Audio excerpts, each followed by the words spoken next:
absolutely had no control over this woman after this verdict. I mean, clearly they didn't have much control over her when she was on the witness stand. So this has nothing to do with the attorneys. This is obviously a woman who's in control of her own actions, her own destiny, and clearly her own fate. All right. How does this affect what the jury may now decide on sentencing?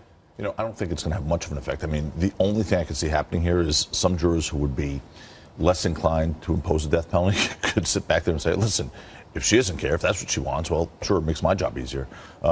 But, you know, clearly there is something going on in this woman's head. I mean, she's sociopathic. But I think, if anything, what this shouts out loud and clear is the only appropriate defense in this case. Not the three defenses she proffered, I have no idea what happened, I wasn't there, or some robbers came in, I was there, and then ultimately the self-defense defense. I think the only defense that would have been appropriate in this case was a mental defect defense. Not a legal insanity defense, but a mental defect defense. Clearly, she doesn't play with a full deck. And that is the one thing that I think bodes in her favor when it comes to the penalty phase here. Because it's one thing to sentence someone to death. It's very different than rendering conviction for murder. To sentence someone to die is a very different thing. And I think jurors are going to weigh whether she's completely there or not. I mean, she's never going to see the streets again, and she shouldn't. But to sentence someone to death is different. And I think if there's a mental defect here, and some jurors believe she's nuts in some regard, I think they'll hesitate. That's where we go back to those 18 days. The 18 days she was on the stand. It was shocking testimony all over the place in so many ways. But no matter what she said, the fact of the matter is, those jurors were staring at this woman for 18 days. Crazy or not, as you say, does that make it harder for them to sentence her to death?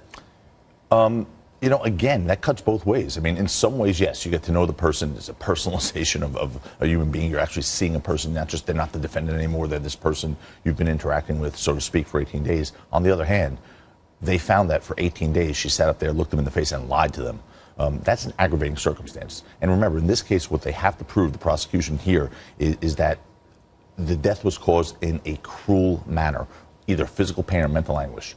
It really doesn't get more cruel, more savage than what happened here. So if there's someone, and I am obviously not a proponent of the death penalty, but if you're going to impose it in this country, she happens to meet all the factors. So you're her defense attorney now? No, I am not. Well, if you were, what do? You sound like that would be a tough job to have. What could they possibly do? I mean, someone asked me yesterday, what was the turning point in this trial? And I said the turning point in this trial was opening statements. I mean, the facts in this case were beyond change. What do you do here? If I were her defense attorney at this phase, I damn what she wants and put her aside. You're now at the point where you have to relate to this jury. You have someone here who obviously is not right. And we don't kill the people in this country who have mental illnesses. And she clearly, murderer as she is, she has a mental illness. And you try to sell that to the jury somehow during this phase. Yeah, it's more than selling. I think it's just presenting the facts. The facts probably bode in her favor when it comes to realizing she is someone who's unhealthy mentally. Joe Tacopina, great. Tired of losing your eBay auctions to the highest bidder? Auto bid them now. Get to ubidder.com. Bid at the last second and avoid bidding wars. Enter your bid, set it, and forget it. And spread the word. Links in the description. Download our Chrome and Firefox add-on for one-click auto bids.